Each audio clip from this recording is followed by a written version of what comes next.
Oh, here you are. Emeka, what are you doing here? I came to support you. Support me? Dressed like that? Take a look at yourself. Just pretend like you don't know me. What do you mean? I'm your husband. Oh, will you shut up? Just stay away from me. I don't know you. Ada, are you ashamed of me? Yes, I am. Just leave this place right now. People are staring at us. All right, no problem. Ada stood near the entrance of the Grand Sapphire Hotel, nervously adjusting her designer dress. The annual corporate gala was one of the biggest events of the year. Business executives, politicians, celebrities, influencers, everyone who mattered would be there. Ada had spent weeks preparing for the event. Her makeup was flawless, her hair was perfect, and her smile was carefully rehearsed. Everything had to be perfect. As she chatted with a group of colleagues, she suddenly noticed several people looking toward the entrance. At first, she ignored it. Then she followed their gaze, and immediately her smile disappeared. Emeka, her husband, he was walking toward her. His shirt was old and faded. His shoes looked worn out. The expensive watches he once wore were gone. The confidence he once carried seemed buried beneath months of hardship. Ada felt her stomach tighten, not because she hated him, not because she feared him, but because she was embarrassed. A few months earlier, she would have run into his arms. Now she wished he would turn around and leave. Emeka finally reached her. A gentle smile appeared on his face. "Ada," he said warmly, "you look beautiful." Instead of smiling back, Ada glanced around nervously. Several of her co-workers were watching. A few whispered among themselves. She felt heat rise to her face. "What are you doing here?" she asked. Emeka looked surprised. "What do you mean? You didn't tell me you are coming." "I wanted to surprise you." Ada forced a smile. It wasn't a happy smile. It was the smile of someone trying to avoid embarrassment. "I see," Emeka nodded. "You said this event was important." "It is. So I came to support you." For a moment, Emeka waited for appreciation. Instead, Ada stepped closer and lowered her voice. "Emeka, please." His smile faded. "What please?" "Don't stand beside me." Emeka blinked. "What?" Ada glanced around again. Then she spoke through her clenched teeth. "Go sit somewhere else." Emeka stared at her. "Ada, please." Her voice became sharper. "I don't want a scene." The words hit him like a slap. "What are you talking about?" Ada sighed impatiently. "Look around." Emeka remained silent. Then she delivered the sentence that would haunt her for years. "You are embarrassing me." For a moment, everything seemed to stop. The noise, the music, the conversation around them. Emeka simply stared at his wife, the woman who had once promised to stand by him through everything, the woman who had sworn to love him for richer or poorer. Now she couldn't even stand beside him. Finally, Emeka spoke. "So, you are ashamed of me?" Ada didn't answer. She didn't need to. The answer was already written all over her face. Several painful seconds passed. Then Emeka nodded slowly. "I understand." He didn't argue, he didn't shout, he didn't beg. He simply stepped back. Then he pointed toward the crowd and asked, "Is that what you want?" Ada swallowed. "Yes." The word came out almost as a whisper. Emeka lowered his head. "Okay." Then he turned and walked away. Ada watched him disappear into the crowd. A strange feeling settled in her chest. For a brief moment, she felt guilty, but the feeling disappeared as quickly as it came. Instead, she felt relieved. To her, she had just avoided embarrassment. But little did she know, she was slowly destroying the best thing that had ever happened to her. Because Emeka wasn't always the man standing alone in worn-out clothes. There was a time when Ada couldn't stop showing him off. A time when she proudly introduced him as her husband.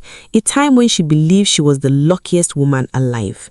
But before I continue, if you love African stories with powerful lessons and shocking twists, don't forget to subscribe to Estella African Stories and Folktales and turn on the notification bell. Now, let's go back to where it all began. 3 years earlier, Ada had never considered herself lucky. Growing up, she watched other girls marry into wealthy families while she struggled to make ends meet. She wasn't poor, but she wasn't living the life she dreamed of either. Every day she promised herself one thing. One day she would live differently. One day she would have a beautiful house, a luxury car, designer clothes, and a husband who could give her everything she wanted. That dream stayed with her for years. Then one evening, everything changed. A friend invited her to a charity gala hosted by some of the city's biggest business leaders. At first, she didn't want to attend. She was tired from work, but her friend refused to take no for an answer. "Come on," her friend said. "You never know who you meet tonight." Ada laughed nervously. "If I meet a billionaire tonight, I'll buy you dinner." Neither of them knew how close that joke was to becoming reality. The event was already crowded when they arrived. Elegant dresses filled the room. Expensive suits moved from table to table. Waiters carried trays of food and drinks. Ada felt slightly out of place. Then something happened. The atmosphere shifted. People suddenly began turning toward the entrance. Conversations paused. Heads turned. Even some of the businessmen stood up. Curious, Ada looked toward the door. And that's when she saw him. Emeka Okafor. Tall, handsome, confident, the kind of man who commanded attention without even trying. As he entered the hall, people rushed forward to greet him. Business executives shook his hand. Politicians smiled at him. Everyone seemed eager to get his attention. Ada frowned. "Who is that?" she asked. Her friend looked shocked. "You don't know Emeka Okafor?" Ada shook her head. Her friend's eyes widened. Only one of the most successful businessmen in the state. Ada looked at him again. This time, she paid closer attention. The expensive watch, the tailored suit, the confidence, the respect, everything about him screamed success. For some reason, she couldn't stop looking. Unfortunately, someone else was looking too. Almost every unmarried woman in the room, and they were all thinking the same thing, if only they had a chance with him. A few minutes later, Ada excused herself to get a drink. As she approached one of the refreshment tables, she accidentally bumped into someone. The glass slipped from her hand. She braced herself for disaster, but before it could fall, another hand caught it. Ada looked up. Her heart nearly stopped. It was Emeka. For a second, neither of them spoke. Then he smiled. "You should be more careful." Ada felt her cheeks grow warm. "I'm sorry. No harm done." He handed her the glass. "Thank you. You're welcome." Normally, that should have been the end of the conversation, but Emeka didn't walk away. Instead, he looked at her. "Have we met before?" Ada laughed nervously. "No, I don't think I'd forget a face like yours." Ada almost dropped the glass again. Was he flirting with her? Before she could answer, Emeka extended his hand. "I'm Emeka." Ada smiled. "I'm Ada." The two talked for nearly 20 minutes. 20 minutes turned into 30 minutes. 30 minutes turned into an hour. By the time the event ended, Ada couldn't stop smiling. Neither could Emeka. The following morning, her phone rang. The moment she saw the caller's name, her heart skipped a beat. Emeka. She answered immediately. "Hello?" "Good morning, Ada." Her voice made her smile. "Good morning. I hope I didn't wake you." "No." "Good." A brief silence followed. Then Emeka asked the question she had been hoping for. "Would you like to have dinner with me tonight?" Ada tried to sound calm. Inside, she was screaming, "I'd love to." After the call ended, she jumped on her bed and screamed into a pillow. Then she immediately called Vivian. Her best friend answered after the second ring. "What happened?" "Vivian, what? You'll never believe this. Tell me, I met Emeka Okafor last night." Silence. Then Vivian screamed, "No way." "Yes way." "What happened?" "He just asked me out." The scream that followed nearly burst Ada's eardrum. For the next 20 minutes, the two friends talked excitedly about the date. By evening, Vivian had already helped Ada choose an outfit. When Emeka arrived to pick her up, even Vivian stood frozen. The luxury car alone was worth more than some people's houses. As Emeka stepped out and opened the passenger door for Ada, Vivian whispered, "Girl." Ada smiled. "What?"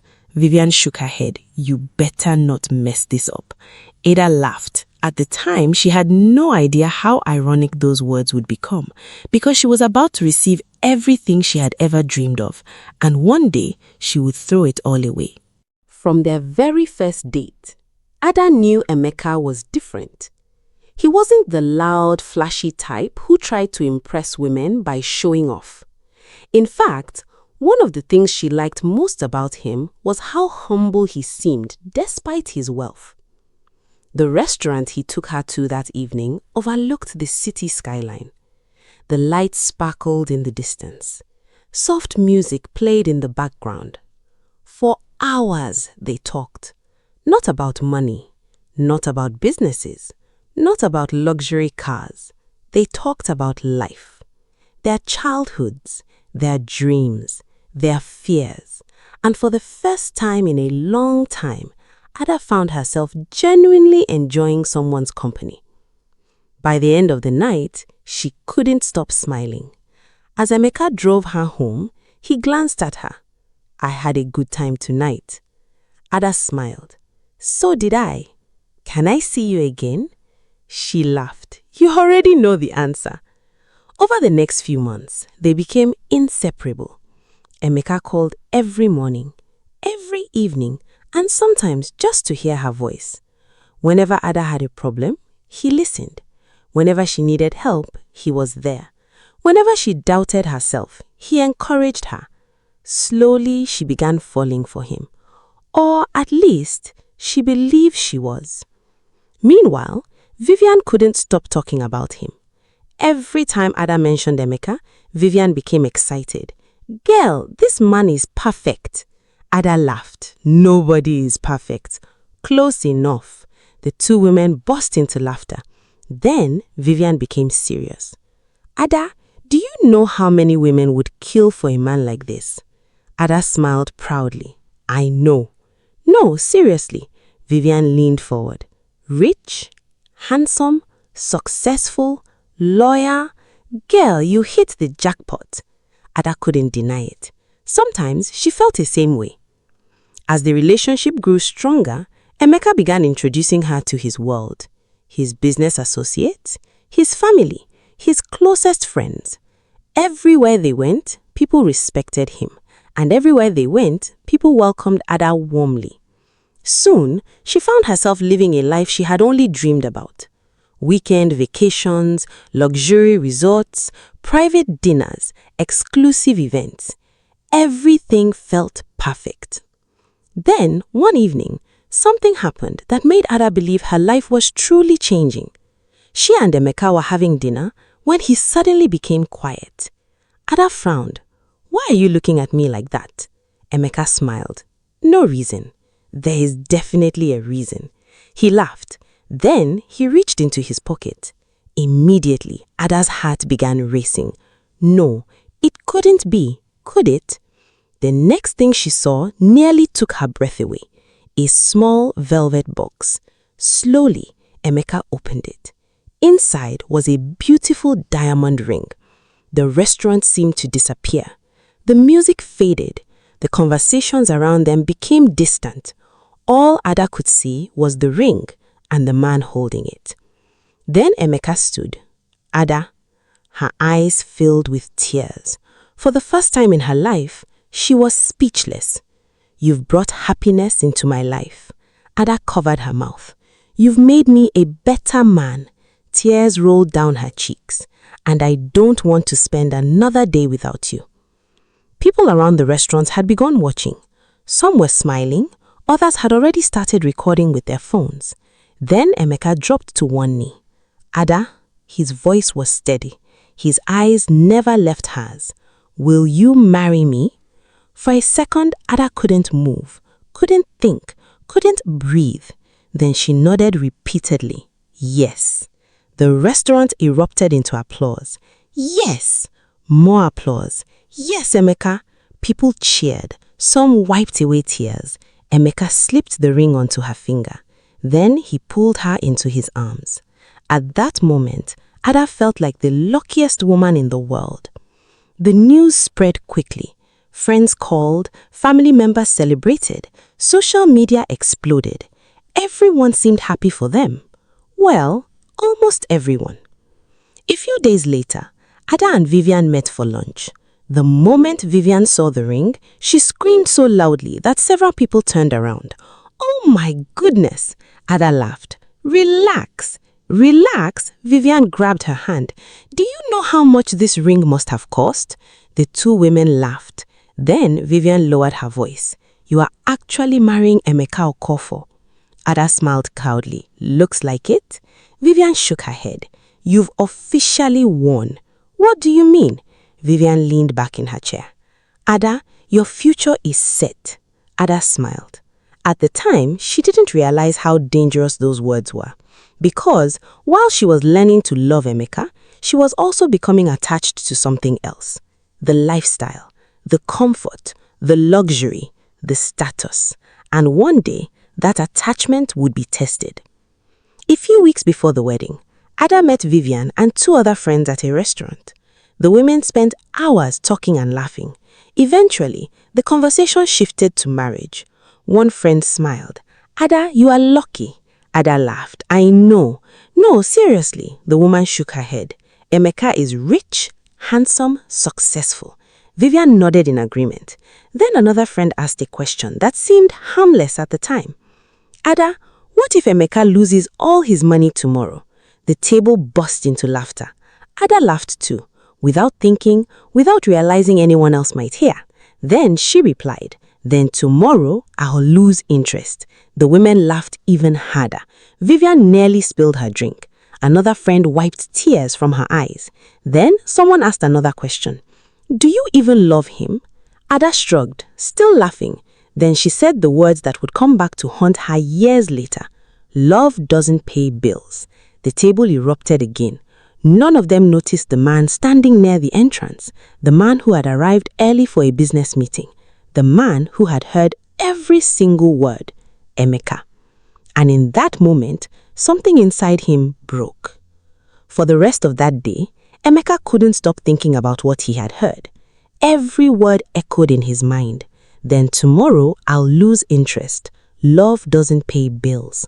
The more he replayed the conversation, the more painful it became. He had genuinely loved Ada. He had imagined building a future with her, growing old together, raising children together, facing life's challenges together. But now, a question haunted him. Did she actually love him, or did she simply love what he could provide? For several days, he considered canceling the wedding. More than once, he picked up his phone intending to call Ada. More than once, he almost ended everything. But each time, something stopped him. A small part of him still hoped she wasn't serious. A small part of him hoped those words were a joke. And so he made a decision. A risky one, a painful one, a decision that would eventually change both of their lives forever. He would marry her, but after the wedding, he would find out the truth. A few weeks later, the wedding finally arrived. It was everything Ada had ever dreamed of. The venue was magnificent. The decorations were breathtaking. The guest list included some of the most influential people in the city. Photographers moved from table to table. Musicians performed throughout the evening. The celebration lasted for hours. Everywhere Ada looked, people were smiling, congratulating her, admiring her, envying her. She couldn't remember a time when she had been happier. At one point during the reception, Vivian pulled her aside. "You look like a queen." Ada laughed. "I feel like one." Vivian glanced around the massive hall. "I told you." "Told me what?" "You won." Ada smiled proudly. Looking around at the luxury surrounding her, she believed Vivian was right. As the night continued, guests danced, friends celebrated, family members offered blessings, and through it all, Emeka smiled. No one would have guessed what was happening inside his mind. No one would have guessed that he was already preparing the biggest test of his life. The honeymoon was equally luxurious. For 2 weeks, the newlyweds traveled. Beautiful beaches, 5-star hotels, private tours. Everything felt perfect. One evening, Emeka returned home looking unusually quiet. The smile Ada had grown accustomed to seeing was gone. His shoulders looked heavy. His eyes seemed tired. The moment he stepped into the living room, Ada knew something was wrong. Ada, Emeka's voice was low. She immediately sat up. What's wrong? Emeka loosened his tie and dropped onto the couch. For several seconds, he said nothing. The silence made Ada uneasy. Emeka, you're scaring me. He rubbed his palms together. Then he finally spoke. We have a problem. Ada frowned. What kind of problem? Emeka stared at the floor. When he spoke again, his voice barely rose above a whisper. I've lost everything. Ada blinked. Then she laughed. A nervous laugh. The kind people use when they think they've heard something ridiculous. Stop joking. But Emeka wasn't smiling. The laughter slowly faded from her face. Her stomach tightened. Wait. She stared at him. You're serious? Emeka nodded. A long silence followed. What do you mean you've lost everything? The businesses are failing. Ada's heartbeat quickened. And I tried to save them. His voice broke slightly. I couldn't. Fear crawled into her chest. What exactly are you saying? Emeka swallowed hard. I've already sold 2 properties. Ada shot to her feet. What? I needed the money to pay debts. Debts? The companies owe more than I expected. The room suddenly felt smaller. The air felt heavier. Ada stared at her husband as if she were looking at a stranger. What about the cars? Emeka hesitated. Then he looked away. I sold them. Her eyes widened. All of them? Emeka nodded. Ada felt dizzy. The Range Rover, the Mercedes, the Lexus, gone. Just like that. Then a terrifying thought crossed her mind. The mansion. Emeka closed his eyes. When he opened them again, Ada already knew the answer. We have to move out. The words hit her harder than anything else. Move out? I can't afford to keep it anymore. For several seconds, she simply stared at him.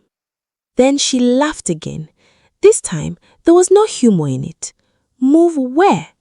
I rented a small apartment. A what? A small apartment, just until I recover. Ada felt something crack inside her.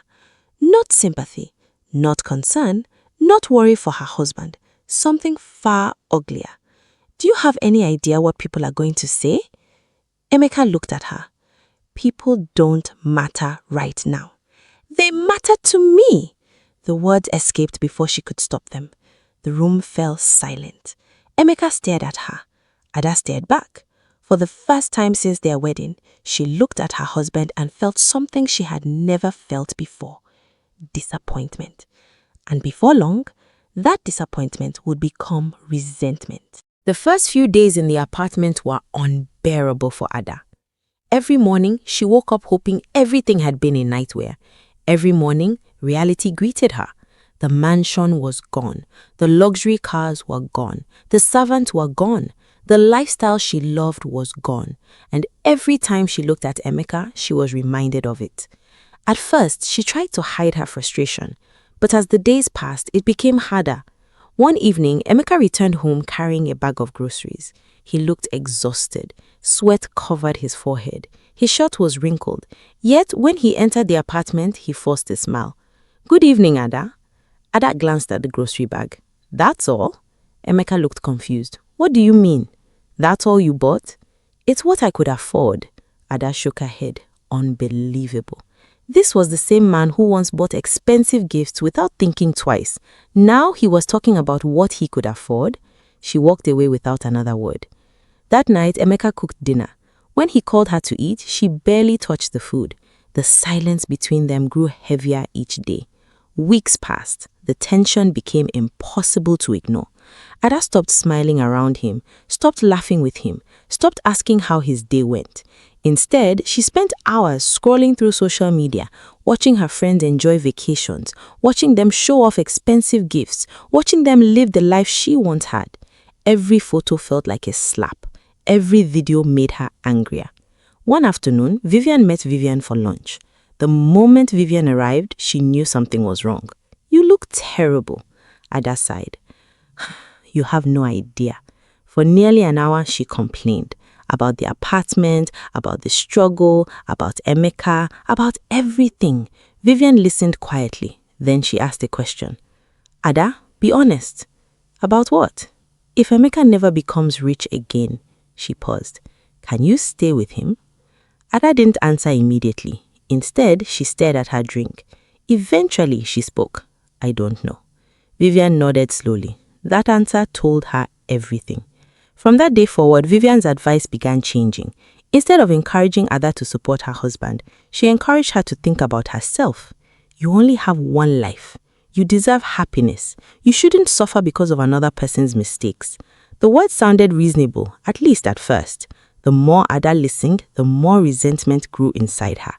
And unfortunately, resentment has a way of changing people. One evening, Emeka came home looking exhausted. He had spent the entire day trying to secure a business deal, a deal that didn't exist, a struggle he was pretending to have. But Ada didn't know that. She barely looked at him when he entered. "I'm home," Emeka said. No response. He placed his bag on the table. Still no response. Finally, he walked into the living room. Ada was scrolling through her phone. "Ada?" "What?" Emeka frowned. "Is everything okay?" She laughed bitterly. "Does it look okay?" "I'm asking." "Then stop asking." The sharpness in her voice surprised even her. Emeka remained calm. "Did something happen?" "Yes." "What?" "Yes, I married a man who couldn't keep his life together." The words hung in the air. Painful, cruel, unnecessary. Emeka stared at her. For a moment, he looked like he wanted to say something.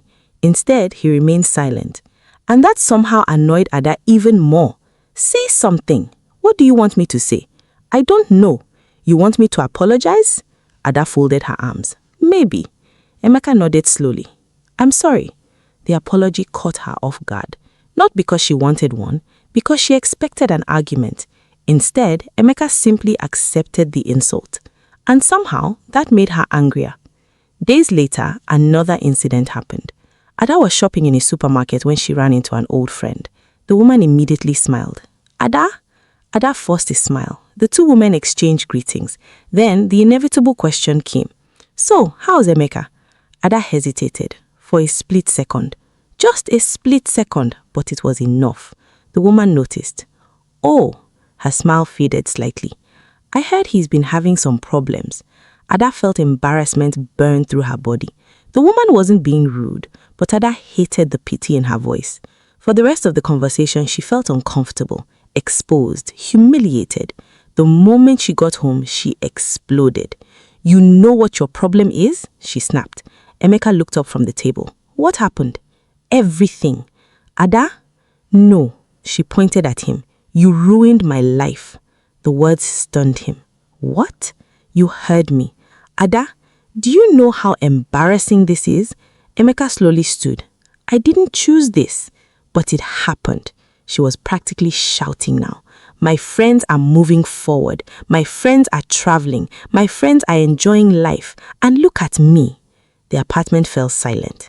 Then Emeka asked a simple question. One question. "Ada?" His voice was calm.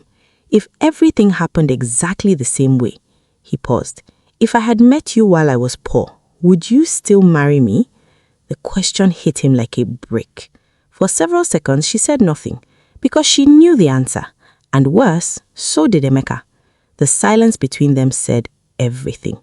Emeka nodded slowly, as if he had finally received confirmation of something. Then he quietly walked into the bedroom and closed the door. Ada stood alone in the living room, breathing heavily, angry, frustrated. But deep down, a small part of her knew that she had crossed a line. Unfortunately, that line was only the beginning, because soon Ada would do something far worse, something that would make Emeka realize their marriage was already over. After that night, something changed between Ada and Emeka. Not on the surface. They still lived under the same roof. They still greeted each other. They still shared meals occasionally. But the warmth was gone. The friendship was gone. The love that once connected them seemed to be fading day by day. And Ada was the one pulling away. One Saturday morning, Emeka woke up early. He cleaned the apartment, washed the dishes, even prepared breakfast. When Ada finally woke up, she walked into the kitchen and barely glanced at the food. "Morning," Emeka said. "Morning. I made breakfast." Ada looked at the table. Then she shrugged. "I'm not hungry." Without touching the food, she walked away. Emeka stood there silently, watching her leave. A few months earlier, she would have thanked him. Now she acted as if he didn't exist. Later that afternoon, Ada received a call from one of her former colleagues. A company was hosting an anniversary celebration at a luxury hotel. Many of her old friends would be there. The moment she heard about the event, she became excited. Finally, an opportunity to dress up again, an opportunity to escape her reality, an opportunity to feel important. When the day arrived, she spent hours getting ready. She carefully selected her dress, applied her makeup, styled her hair. Looking at herself in the mirror, she almost felt like her old self again. As she prepared to leave, Emeka walked out of the bedroom. "You look beautiful," he said. Ada barely acknowledged him. "Thanks. What's the occasion?" "A company event." "Oh," Emeka smiled. "Maybe I'll come by later." Ada immediately looked up. "No." The answer came too quickly, too sharply. Emeka frowned. "What do you mean no?" "It's a professional event." So, she hesitated, trying to find an excuse. "I don't think it's necessary." Emeka studied her face. Then he nodded. "Okay." But later that evening, after thinking about it, Emeka decided to go anyway. Not because he wanted attention, not because he wanted to embarrass her, but because she was his wife. And despite everything, he still wanted to support her. When he arrived at the hotel, the event was already underway. Music filled the hall, guests laughed and chatted, waiters moved through the crowd carrying drinks. Then Emeka spotted Ada. She looked stunning. For a moment, he smiled, the same smile he used to wear when he looked at her during happier times. He walked towards her. Unfortunately, Ada saw him first, and the moment she did, her stomach dropped. Several of her colleagues were standing nearby. Successful people, influential people, people she desperately wanted to impress. And now Emeka was walking towards her in his faded shirt and worn shoes. Panic flashed across her face. "Emeka?" she whispered. He smiled. "Ada, what are you doing here?" "I came to support you." Ada immediately looked around. Two of her colleagues had already noticed him. One of them was whispering to another. Her embarrassment turned into irritation. "Emeka, please." His smile faded. "Please what?" "Not here." "What do you mean?" Ada stepped closer. Her voice dropped. "I don't want people asking questions." Emeka stared at her. For a moment, he thought he had misheard her. "What?" "Please." "Ada, I'm serious." Emeka looked into her eyes, searching for the woman he had fallen in love with, searching for the woman he married, searching for any sign that she didn't mean what she had just said. But he found nothing. Only embarrassment, only shame, only disappointment. And for the first time, he realized she wasn't ashamed of poverty. She was ashamed of him. The realization hurt more than he expected. Finally, he nodded. Slowly, painfully, then he stepped back. "If that's what you want." Ada remained silent. That silence gave him his answer. Without another word, Emeka turned and walked away. As he disappeared into the crowd, Ada felt relieved. She thought she had avoided embarrassment. She thought she had protected her image. What she didn't realize was that several people had witnessed the entire interaction, including a man named Kelvin, a wealthy businessman who had been watching from across the room. And as he observed the way Ada treated her husband, a dangerous opportunity began forming in his mind. Meanwhile, Emeka sat alone that night, replaying his wife's words over and over again. "Don't tell anyone you are my husband." For the first time since their marriage began, he started wondering if there was anything left worth fighting for. What neither of them knew was that the choices they were about to make would change their lives forever. Would Ada fall for Kelvin's attention? Would Emeka finally give up on his marriage? And what secret was Emeka still hiding? You'll find out in part 2. But before you go, if you are enjoying this story and you don't want to miss part 2, make sure you subscribe to Estella African Stories and Folktales and turn on the notification bell so you'll be the first to know when the next part is released. Trust me, the biggest twist in this story haven't happened yet. See you in part 2.